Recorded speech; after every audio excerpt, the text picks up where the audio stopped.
ministry. My name is Reverend Alicia Leslie. Today we're beginning an exciting series called a Summer Sizzling Series of Hot Topics. We got a sizzling hot topic for every week. Today's is temptation and seduction.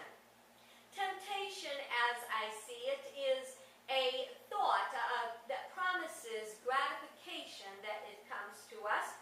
However it comes, whether it's something we hear, see, read, or just a thought that pops into our mind.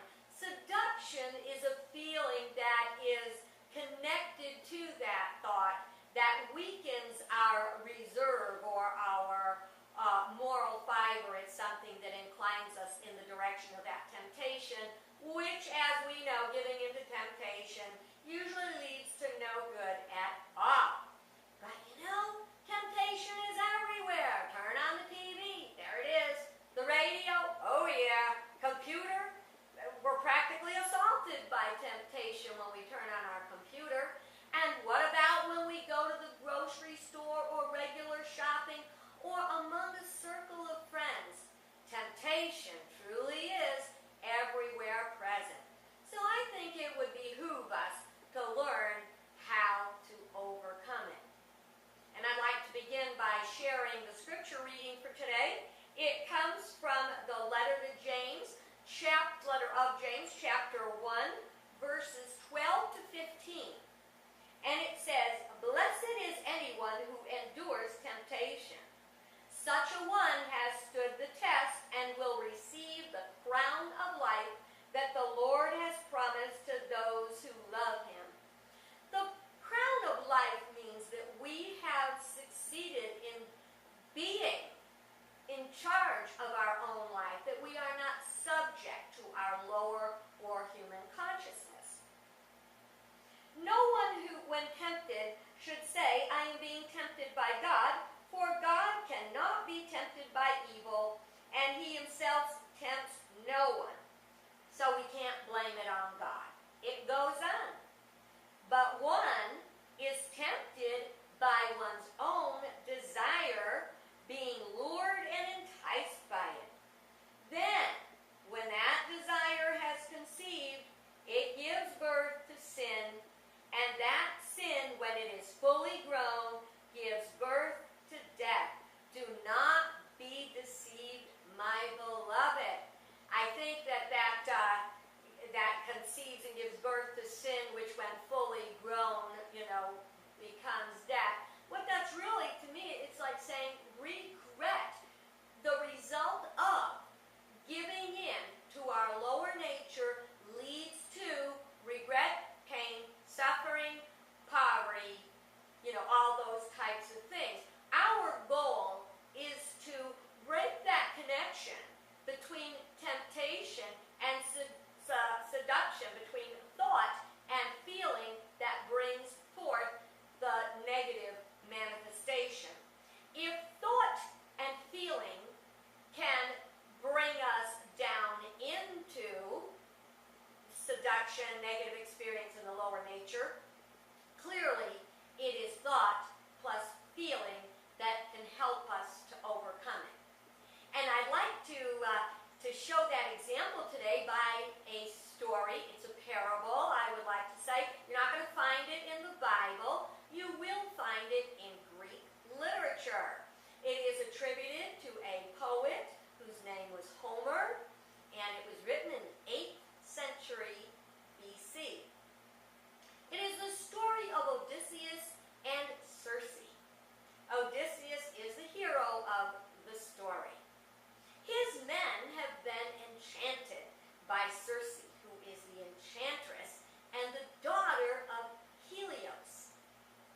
She has enchanted his men and turned them into pigs. And he said, "I am going to go and get my men."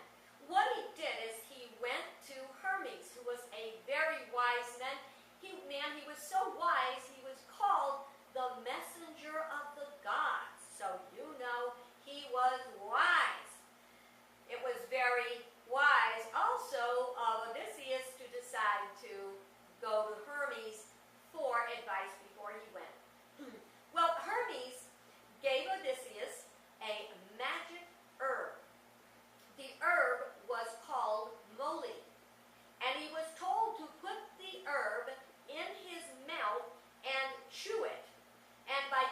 that herb in his mouth and chewing it, he would be immune to the wiles and the enchantments of Circe.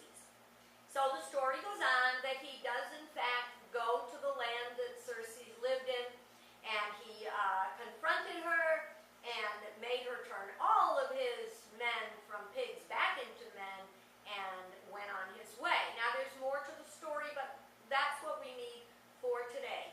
This is a story about temptation, seduction, and how to overcome it. So we're going to now take this story and take a spiritual look at it, a metaphysical look. We want to look at each character and what they represent.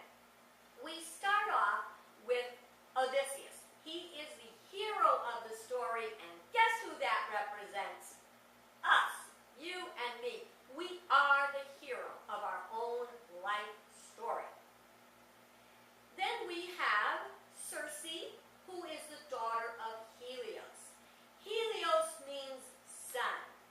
At that time, the sun was considered the center of the universe. Today, we call it the center of our solar system. Metaphysically or spiritually, it represents our ego.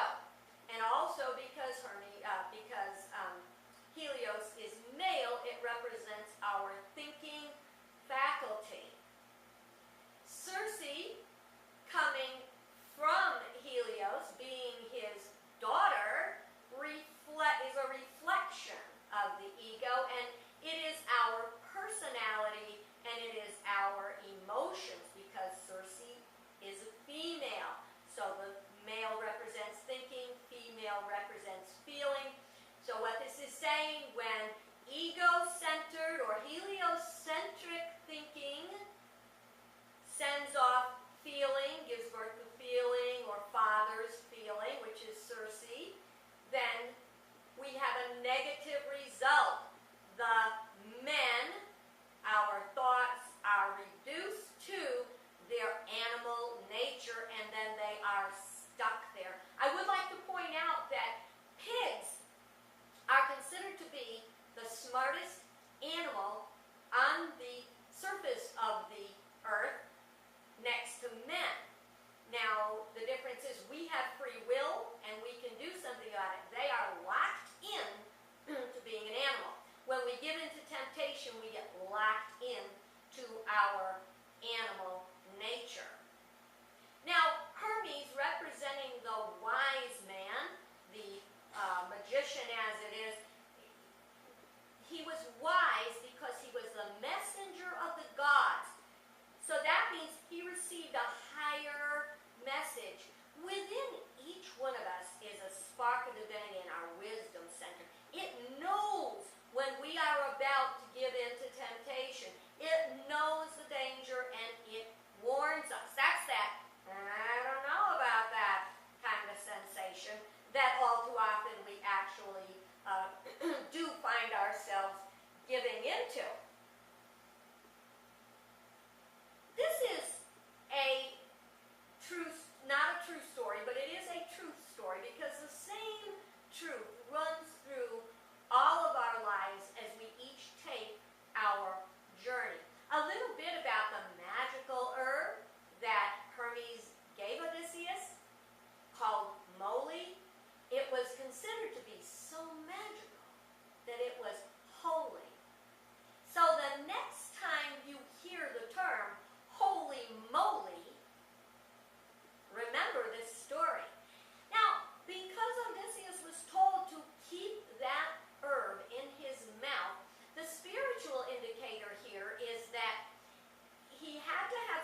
own lives. We are empowered by staying attuned to our inner wisdom, by breaking that connection between the thought and the feeling that leads to temptation and seduction.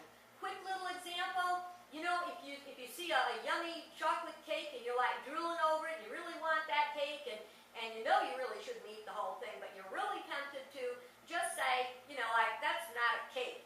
That is all salt. Now that's going to break that connection. Now, whatever it is in your life, try to be able to step back far enough to make the connection between the cause and the effect. If you're tempted, don't just look for the immediate gratification. Look beyond the immediate gratification down the road. When I was a girl, I had the same temptations everybody else had. But I'll tell you something, I would be being so tempted, and then I would think about my parents and how disappointed they would be if they had known I was going to do what I was thinking about doing. You ever had that thought? Bring in a positive thought. Break the connection between the thought, the temptation, and the feeling, the seduction. And you will earn that wonderful crown. I actually have a little magic herb to offer you today. It is called an affirmation.